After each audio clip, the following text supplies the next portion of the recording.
감사하지 못하는 한 여자를 비꼬는 그런 얘기가 있어요. 이 여자는 남편이 갑자기 죽는 바람에 새 아이를 데리고 어렵게 살아갈 수밖에 없는 그런 환경 속에서 길거리에 나가서 호떡 장사를 했답니다. 근데 어떤 멋진 신사가 그 호떡집에 와가지고 호떡이 얼마요? 그랬더니 한 개에 1,000원인데요. 이 신사는 1,000원만 내놓고 호떡을 안 가지고 가더라는 거죠. 그래서 호떡 가셔야죠. 그랬더니 됐습니다. 그리고 1,000원만 내고 그냥 갔답니다. 이렇게 하기를 1년 동안, 1년을 계속해서 1,000원만 내고 호떡은 안 가져가고 그랬다는 거 아니겠어요? 이제 1년이 지나고 어느 날 또 이 신사가 와서 1,000원을 내고 그냥 가려고 그러는데요. 이 아줌마가 잠깐 아저씨 그렇게 부르더니 호떡값 올랐는데요. 그랬다는 거예요. 네. 호떡 안 가져가고 그동안 호떡값만 내고 갔던 이런 것들을 생각해 볼 때 참 너무나도 감사를 모르는 그런 얘기인가 우리가 아닌가 싶습니다. 어쨌든 이제 감사의 계절 또 추수의 계절 몇 주 전에도 얘기했듯이 이때는 우리 모두가 기쁨으로 또 정말 이렇게 은혜로 충만한 그런 계절인데 우리가 감사하면서 사는 것이 맞죠? 감사하면서 사는 게 맞습니다. 코로나가 시작되는 2020년에 스크랩 신문에서 올려놓은 그런 기사 중에 이런 게 있어요. 1,000개의 튤립, 1,000장의 마스크 이런 큰 타이틀로 땡큐 코리아 대한민국 감사하다 이러죠. 한 1,000송이의 튤립은 튤립의 국가 네덜란드 주한 대사가 이제 코로나로 인해서 어려운 가운데 있는 그런 우리 대한민국이 힘내기를 바라면서 꽃을 보내는 그런 내용이고 1,000장의 마스크는 중국 산둥대학교 교수가 보낸 그 마스크인데요.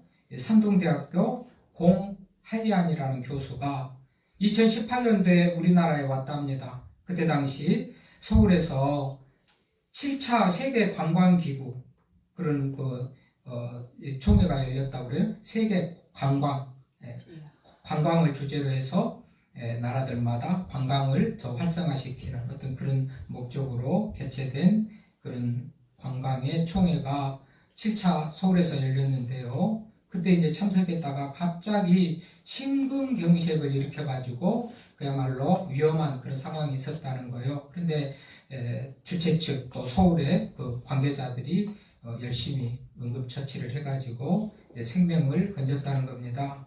그래서 이 공하이안이라는 교수가 중국에 돌아가가지고 이런 얘기를 해요.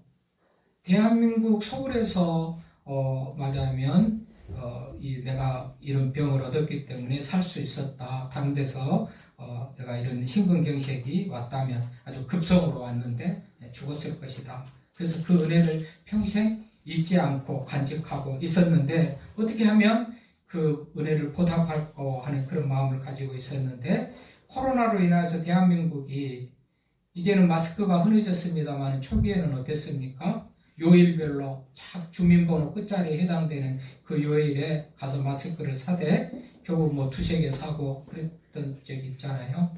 이제 이때 이분이 아주 중국인들 뭐 마스크가 흔한 것은 아니지만 마스크 1,000장을 어렵게 구해가지고 그렇게 서울시에 보내면서요. 서울시가 베풀어주던 따뜻한 정이 제 가슴에 새겨졌고 어떻게 보답할지 계속 생각하며 지내다가 중국에서도 구하기 어려운 쉽지 않은 마스크를 여러분들이 작은 보탬이라도 될까 하고 보냅니다. 그런 편지와 함께 보냈다는 거 아니겠어요? 그러니까 받은 은혜를 기억하면서 잊지 않고 어떻게 보답할까 하는 그런 마음을 가지고 있다가 이렇게 마스크를 보냈다는 그런 얘기입니다. 여러분 감사한 일이 있으면 혹은 은혜를 입었으면 잊으면 안 되죠. 잊으면 안 됩니다. 감사한 어떤 일을 은혜를 입었으면 잊으면 안 돼요. 잊어버린 것을 요즘에 치매 증상이라고 잊어버린 거. 잊으면 안 될 것을 잊어버리는 것을 치매 현상이라고 때로는 우리가 놀리기도 하고 치매 걸렸냐 하고 놀리기도 하고 이 치매 잊어버린 이것이 굉장히 가정적으로 큰 질병으로 적어도 다른 것은 몰라도 이 질병은 나에게 알았으면 좋겠다 해서 기도하고 또 부모들을 위해서도 기도하고 그렇게 하죠. 잊어버린 뭔가 내가 어디에 있는지 내가 오늘이 며칠인지 예를 들면 이런 것들을 잊어버리는 거 굉장히 슬픈 일인데 치매가 두 가지가 있더라고요. 내가 말씀을 준비해서 보니까 알츠하이머라고 우리가 알고 있는 이 치매가 있고 이게 대부분 67% 모든 치매 환자들의 대부분이 이 알츠하이머라는 치매를 하는데 이게 비율적으로 67%. 그 다음에 누이소 체형이라는 그런 치매가 있는데 이건 4.3% 지극히 적은. 그런데 지극히 적은 이 치매, 맞아면 이걸 잊어버린 이 치매가 굉장히 더 치명적이라는 거예요. 그래서 이 누이소 체형의 치매에 걸린 사람들은 아내가 누군지도 모르고 아들인지 남편인지도 모르고 여러분 밥을 먹었는데도 먹었는지 안 먹은지도 모르고 안 먹었다고 하고 이런 이 질병이 소위 누이소 체형에 속하는 그런 치매라고 그래요. 자, 한번 생각해 보세요. 금방 밥을 들여가지고 먹었는데 며느리가 밥도 안 줬다. 그렇게 하면서 할 때 그 며느리가 얼마나 억울하겠어요? 이제 하나님에 대한 은혜를 잊어버리면 하나님께서 우리에게 어떻게 생각할까라는 그런 마음을 좀 헤아려 볼 수 있을까 해서 하는 말인데, 여러분, 며느리가 밥을 줘요. 따뜻하게 해서 맛있게 해서 시어머니를 대접했는데 밥을 안 먹었다. 며느리가 안 준다. 언제 줬냐 하고 그러면 속 터질 일이죠. 하나님께서 많은 은혜를 우리들에게 주셨는데 그 은혜를 깨닫지도 못하고 언제 그런 은혜를 줬냐고 하는 사람이 있다고 할 때 하나님은 그 마음이 얼마나 답답할까 말이죠. 자, 오늘 본문 속에서 우리는 어떤 자세로 살아가야 될 것인지를 좀 말씀을 통해서 깨달아 보기를 원하는데, 오늘 116편은 제목이 없어요. 여러분 시편 다른 데들 한번 넘겨보면 110단위가 말고 예를 들면 110단위 보세요. 110편 시편 110편은 다윗의 시 그런 제목이 붙었죠. 109편에도 보면 다윗의 시 인도자를 따라 부르는 노래. 대부분 시편은 그 시편 해당되는 시편에 대한 설명이 붙어 있어요. 제목이 붙어 있고 누가 썼다든지 이런 것들이 대부분 많이 붙어 있는데요. 이 시편은 그런 게 없죠. 오늘 읽었던 116편은 그런 게 없어요. 그럼에도 불구하고 전체적인 내용을 볼 때 성경학자들은 다윗의 시라고 그렇게 결론을 내리고 그렇게 추정을 하는 데 대해서 다른 이유가 없을 정도로 다윗의 시라고 그렇게 인정받는 그런 시편입니다. 자, 우리가 다윗을 생각해 봐요. 다윗 이새의 아들로서 8번째 아들로 태어나죠. 아들 8명 중에서 막내 아들 8번째로 태어나가지고 형들은 가능성이 있는 그런 맞아면 형들로 왕을 선별하는 자리에 나가기도 하고 전쟁에 나가기도 하고, 그런데 이 다윗은 언제나 죄돼요. 너는 안 돼 라고 죄되는, 그래서 양치기 목동이에요. 사무엘이 이새의 집에서 왕들을 선택하려고 아들을 데리고 와라, 너네 아들들 다 불러와라 했을 때 아버지도 막내 아들 8번째 다윗은 제외하고 7번째 형들만 다 불러왔을 정도로 다윗은 배볼 일 없는 그런 사람이었죠.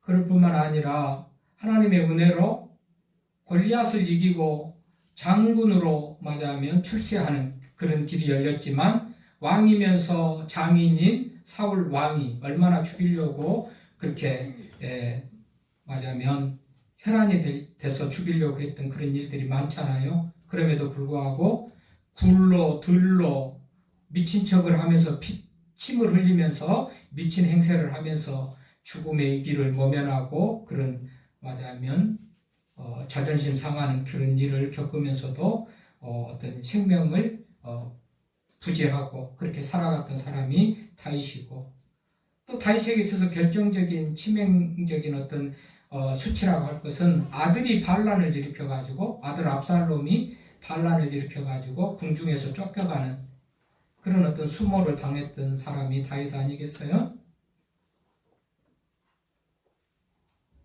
이쯤 되면 이 다윗에게 어떤 감사가 얼마나 있을까 싶습니다. 그렇잖아요? 하나님 뭐냐고. 하나님께서 나를 기름 부어서 세우면서 왕으로 세우신다면서요.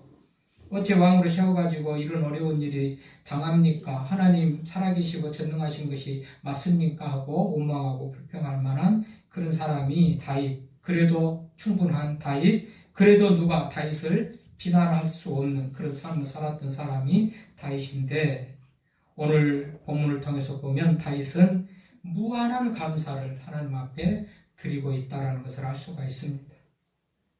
먼저 1절에서 8절까지는 베푸신 은혜를 찬양하죠. 하나님께서 나에게 이렇게 베푸셨다. 그렇기 때문에 큰 은혜를 받았는데, 오늘 12절은 그러므로 이 은혜를 어떻게 보답할고 고민하는 다윗. 여러분, 은혜를 받았으면 갚는 것이 인지상정이고 사람의 도리인데, 다윗은 받은 은혜를, 모든 것을 은혜라고 생각하고 모든 것을 좋게만, 하나님께서 행하신 일을 다 좋게만 말합니다. 그래서 1절에서부터 8절까지 한번 읽어보겠습니다. 오늘 읽었던 시편 116편 1절에서 8절입니다. 여호와께서 내 음성과 내 간구를 들으심으로 내가 그를 사랑하는도다. 그의 귀를 내게 기울이셨으므로 내가 평생에 기도하리로다. 사망의 줄이 나를 들고 수월의 고통이 내게 이름으로 내가 환난과 슬픔을 만났을 때에 내가 여호와의 이름으로 기도하기를 여호와께서 주께 구하오니 내 영혼을 건지소서 하였도다. 여호와는 은혜로우시며 의로우시며 우리 하나님은 긍휼이 많으시도다. 여호와께서는 순진한 자를 지키시나니 내가 어려울 때에 나를 구원하셨도다. 내 영혼아 내 평안함으로 돌아갈지어다. 여호와께서 너를 후대하심이로다. 주께서 내 영혼을 사망에서 내 눈을 눈물에서 내 발을 넘어짐에서 건지셨나이다. 사사건건 일마다 때마다 다윗은 하나님께서 나에게 은혜를 베푸셨다라고 그런 베푸신 은혜를 고백합니다. 기도에 응답하셨고 눈물을 씻겨주셨고 넘어졌을 때 이렇게 세우셨고 나를 긍휼히 여기시고 불쌍히 여기셔서 내가 여기에 있도록 인도하셨다라는 그런 고백을 한 것이죠. 자, 이쯤 다윗은 하나님이 어떤 분인지, 하나님이 나에게 많은 은혜를 베푸셨음을 깨달았을 텐데, 그러고 나니 이제는 내가 무엇으로 보답할까? 오늘 읽었던 말씀의 시작이 그겁니다. 내게 주신 모든 은혜를 내가 여호와께 무엇으로 보답할까? 여러분, 은혜를 받았으면 어떻게 갚을까? 한량없는 은혜, 내가 무엇으로 갚을까라는 그런 고민을 한 사람이 성숙한 사람이고 사람다운 사람이죠. 다윗은 지금 은혜를 어떻게 보답할까 고민합니다. 이 중에도 보면 또 받은 은혜들이 계속 나오기도 하고 반복해서 나오기도 하고, 그러면서 다윗이 결단한 것은 마음으로 작정한 것은 13절에 보면 내가 구원의 잔을 들고 여호와의 이름을 부르며 여호와의 모든 백성 앞에서 나의 소원을 여호와께 갚으리로다. 1대1 면대면에서 하나님 앞에서만 내가 어떤 감사의 표현을 하는 것이 아니고, 여러분 13절에 보니까 14절에 보니까 모든 백성 앞에서 나의 소원을 여호와께 갚으리로다 하는 것은 많은 사람들이 알게 보게 내가 하나님 앞에 받은 은혜를 감사의 표현을 하겠다, 그런 내용이에요. 이런 내용이 계속 나오죠. 18절에도 보면 내가 여호와께 소원한 것을 그의 모든 백성이 보는 앞에서 내가 지키리이다. 그의 19절에도 보면 예루살렘아 온 도시와 백성 전체를 불러서 내가 그 한가운데서 곧 여호와의 성전 뜰에서 지키리로다라는 것은 여호와의 성전 뜰은 항상 예배하는 자들, 감사하는 자들이 차고 넘치는 그곳인데, 아무튼 도시와 어떤 사람들이 많은 그곳에서 또 모든 사람들이 보는 앞에서, 그랬잖아요. 모든 백성들이 보는 앞에서 내가 받은 은혜를 감사하며 섬기겠다라고 지금 얘기하는 거예요. 내가 혼자 하면, 받은 은혜를 생각하면 나와 하나님만 아는 것고, 내가 혼자 하면 혹은 그 감사의 분량이 좀 소홀해질 수도 있고 적을 수도 있고 아마 그럴 수도 있겠는데, 많은 사람들이 보는 앞에서 이렇게 하겠다는 것은 받은 은혜 그대로 100%를 숨김없이 낱낱이, 말하자면 정성을 다해서 그런 표현을 하겠다라는 그런 말이 되는 겁니다.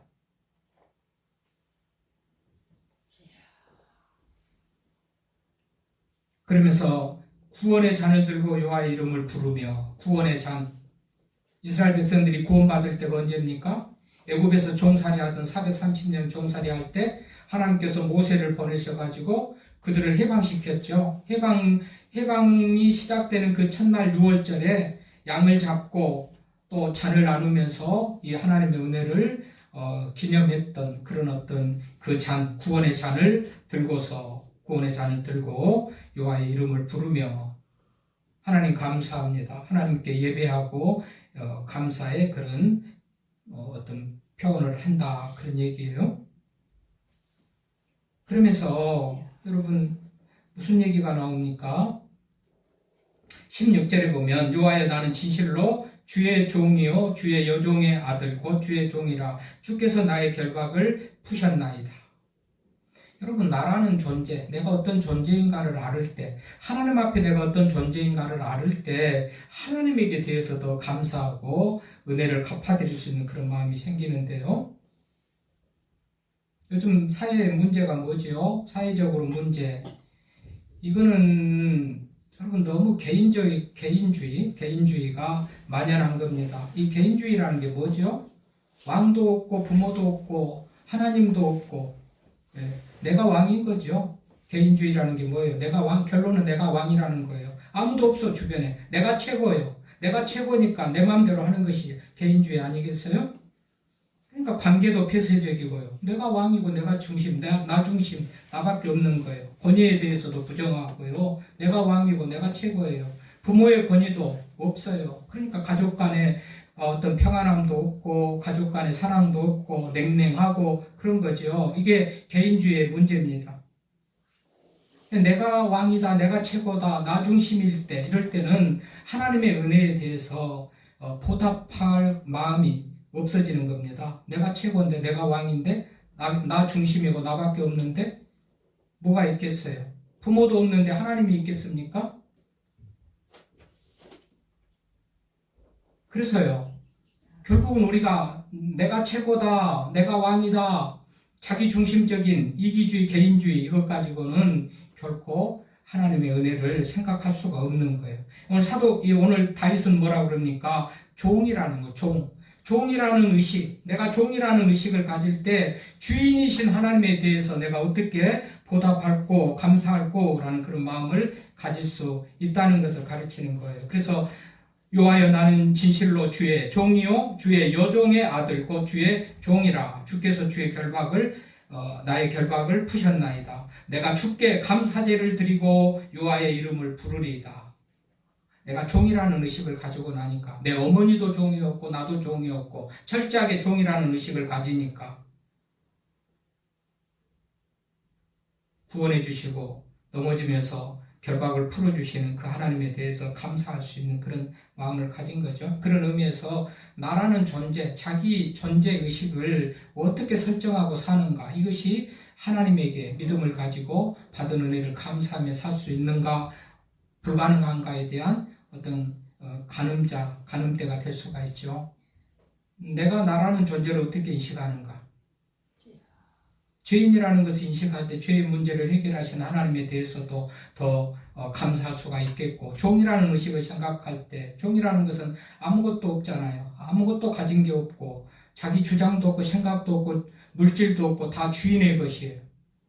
주인의 것이지만 주인이 먹여주고 입혀주고 재워주고 아무 근심 걱정 없이 다 지키고 보호해 주신 것에 대한 그런 은혜를 느낄 수가 있는 것이죠. 그런 의미에서 존재 가치, 내가 어떤 존재인가, 자신의 존재 의식을 확실하게 하는 것이 하나님의 은혜를 깨닫고 그리고 은혜에 어떻게 보답할고 하는 그런 고민을 하는 사람이 되지, 결국은 내가 왕이고 자기 중심이고 개인주의고 나밖에 모르는 그런 사람이, 부모도 없는 사람이 하나님을 생각할 수가 없는 겁니다. 그런 의미에서 우리는요, 나라는 존재 의식을 분명히 하는 게 좋지요. 맞아요. 필요한 것이죠. 그래서 이 다윗은 종이라고 그럽니다. 나도 종이고 내 어머니도 종이었고 그 어머니의 아들인 나는 당연히 종이다. 그러니 주께 감사제를 드리고 여호와의 이름을 부르리이다. 이 감사제도 나 혼자 면대면에서 하나님 앞에 드리는 것은 어떻게 보면 소홀할 수도 있고 줄일 수도 생략할 수도 축소시킬 수도 있으니 모든 백성이 보는 앞에서 모든 백성 앞에서 예루살렘아 먼 도시와 어떤 수도 도시가 예루살렘 아니겠습니까? 온 도시와 많이 모이는 성전들 사람들 성전 앞에서 그렇게 하나님에게 대한 표현 감사의 보답의 표현을 아낌없이 축소하지 않고 마음껏 누가 보더라도 부끄럽지 않게 그렇게 감사의 제를 드리겠다. 지금 그런 얘기예요. 조금 많은 은혜를 받았는데 나와 하나님만 있다면 상당히 축소해가지고 형식적으로 적게 할 수도 있겠죠. 누가 모르고 하나님도 보시지도 않고 생각하니까. 그런데 많은 사람들이 볼 때 저 사람은 받은 은혜가 저렇게 큰데 하나님께서 목동을 왕으로 만들어줘가지고 그 부귀영화를 줬는데 감사가 저것밖에 안 돼? 아니 분량에 못 미친다면 그럴 것 아니겠냔 말이죠. 그런데 이 다윗은 많은 사람들 모든 사람들 앞에서 당당하게 떳떳하게 드리겠다는 것은 받은 은혜만큼 넘치고 충족하게 풍족하게 말하자면 하나님 앞에 감사제를 드리고 표현을 하겠다라는 지금 그런 얘기예요. 그죠? 우리가 이것들로 하나님 은혜를 생각해보면 큰 은혜를 받고도 어떤 사람들은 작은 은혜로 생각하고 그 은혜가 별것 아닌 것 같이 하찮게 여기는 사람도 있을 수도 있거니와 작은 은혜를 받았고 참으로 큰 은혜로 받고 누리는 느끼는 그런 감정이 또 다르겠죠? 사람마다 다를 거 아니겠어요? 믿음의 분량 따라 다르고 신앙의 수준 따라 다르고 그렇게 다윗이 볼 때 다른 사람들이 볼 때는 정말로 이 목동이어가지고 양을 치는 목동이 왕까지 됐으니까 그 다윗은 정말 저 정도는 표현해야지 할 만큼만 그런 어떤 객관적인 기준에 사람들이 볼 때도 그렇게 충분히 인정받을 만한 그런 모습으로 감사의 제사를 드리겠다라면 그게 오늘 말씀의 의미입니다. 그래서 모든 백성 앞에서 모든 사람 앞에서 예루살렘 성전에서 어떻게 보면 채무자의 마음을 가지고 빚을 갚는 마음을 가지고 아낌없이 최선을 다해서 하나님 앞에 감사제를 드리겠다라는 그런 마음인 것이죠. 그래서 감사제를 드렸다 그렇게 얘기를 하고 있습니다. 결국은 종이라는 의식을 가지니까 받은 은혜가 엄청 크게 느껴졌을 거고 감사했을 거고 그러니 그것을 어떻게 갚을까 하는 그런 마음을 가지고 다윗은 감사제를 드렸고 조금 더 인색함이나 아끼지 않고 드리고 싶은 그 마음에서 모든 사람들 앞에서 그렇게 드렸다는 얘기가 되는 겁니다.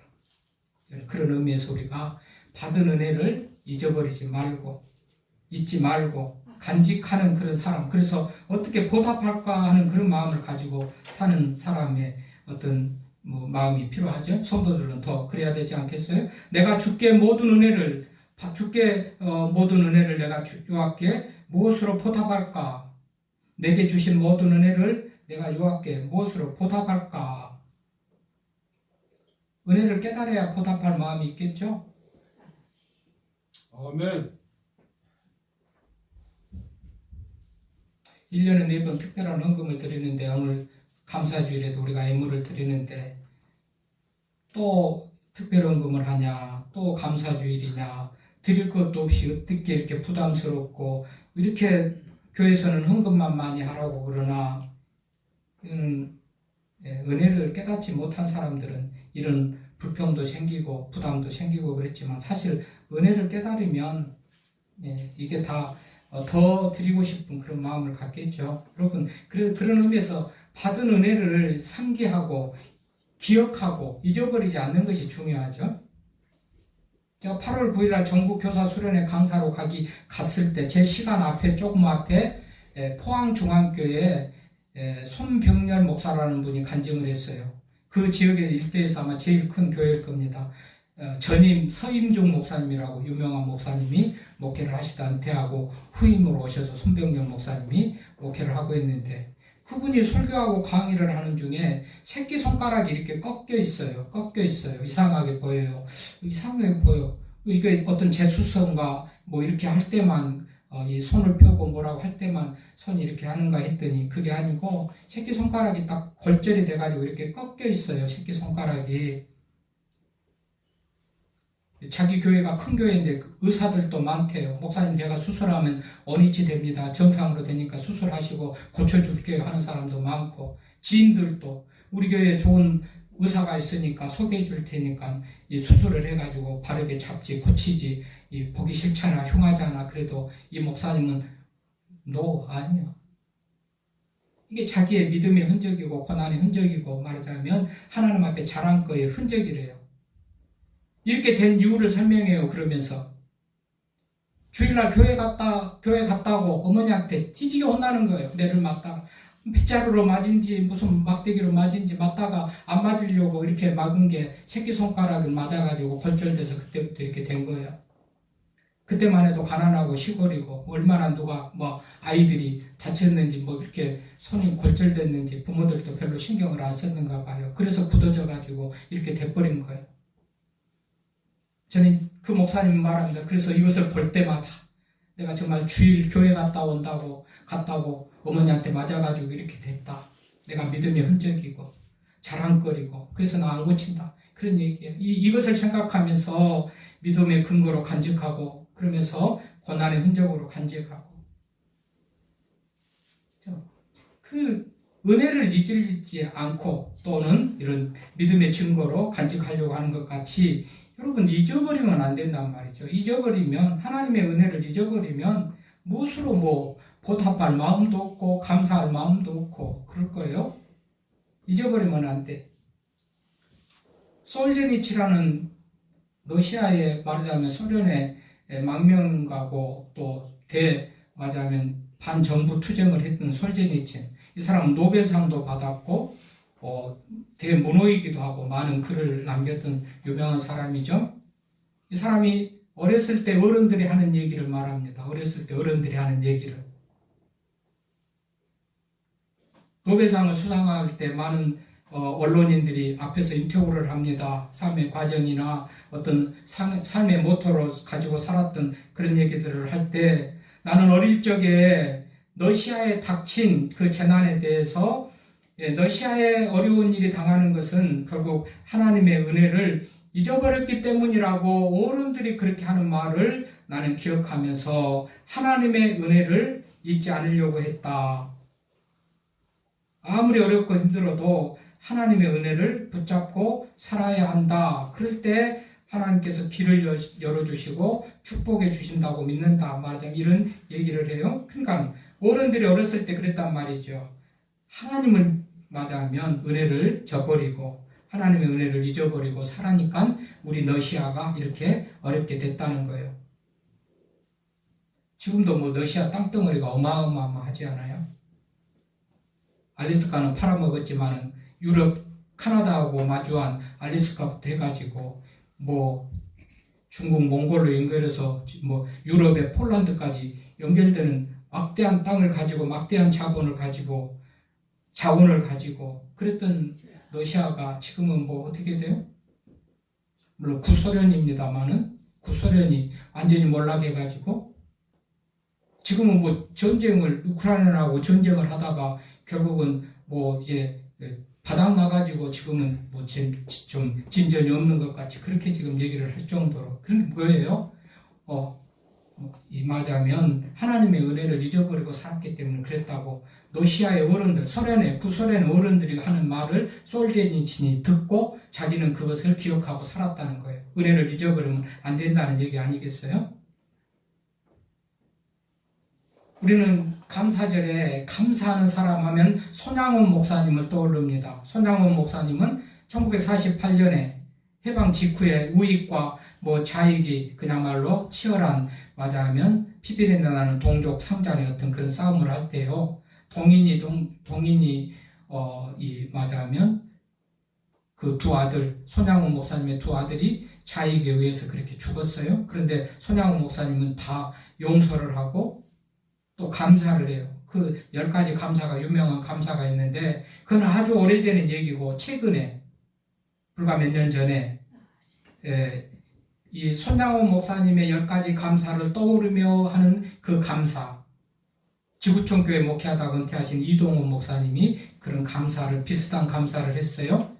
손양원 목사님의 그 감사를 번떠서 자기도 그렇게 감사하는 거예요. 이동훈 목사님에게 무슨 일이 있었냐 보니까 2020년이죠. 아들 범이라는 아들이 43살이요. 43살. 미국에서 고등학교 나오고 미국에서 대학교 나와가지고 미국 노스쿨을 또 수석으로 졸업을 해가지고 미국의 국제 변호사입니다. 미국 변호사 자격증을 가지고 맞으면 미국의 변호사예요. 국제 변호사예요. 근데 이 아들이 43살에 대장암 맞으면 그 영향으로 인해서 대장암으로 치료받다가 죽은 거예요. 43살에.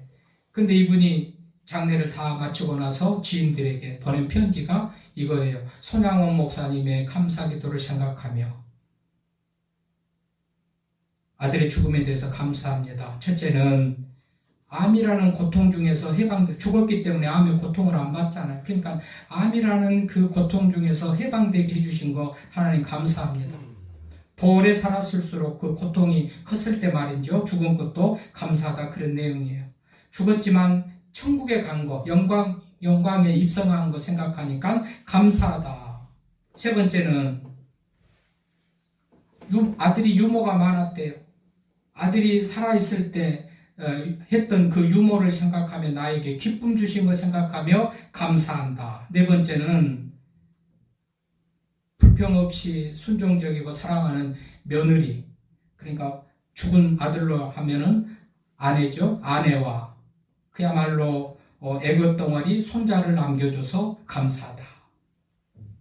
다섯 번째, 어려서 게임을 좋아하더니 게임 전문 변호사가 된 것에 대해서 감사하다. 여섯 번째는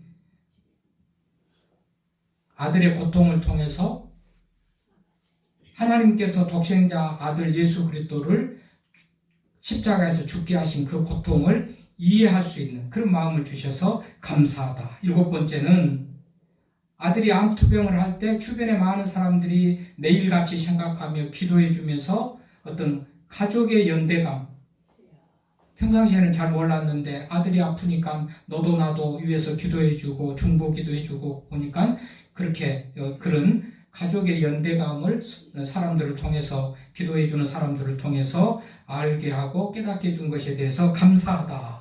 여덟 번째는 자식을 먼저 떠나보낸 다른 부모님들과 고통을 나누면서 또 연대할 수 있는 거 감사하다. 아홉 번째는 아들이 천국에 간 것을 감사하고 아들이 천국에 간 것이 감사하지만 그 아들을 보고 싶은 마음에 나도 천국 가야 볼 수 있구나. 나도 천국 가야 만날 수 있구나. 그 아들을 하는 그 마음에 내가 더 천국의 소망을 가지고 믿음으로 살아갈 수 있는 그런 맞아면 그런 마음을 갖게 하고 그런 것에 대해서 감사하다. 그러면서 2020년 10월 가을 하늘 아래 아들 범을 천국으로 보내는 목사 아빠 이동원 편지를 해서 지인들에게 이렇게 보내는 것이 최근에 어떤 감사의 큰 화제로 그렇게 얘기되고 있어요. 여러분, 모든 것이 하나님의 은혜라는 복음성가가 있죠. 내가 누려왔던 모든 것들이, 내가 지나왔던 모든 시간이, 내가 걸어왔던 모든 순간이 당연한 것이 아니고 하나님의 은혜였어.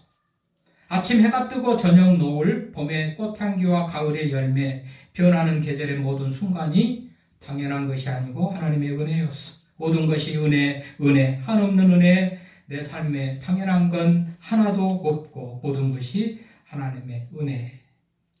그렇습니다. 모든 것이 하나님의 은혜입니다. 감사하며 살 수 있는 우리가 되기를 바랍니다.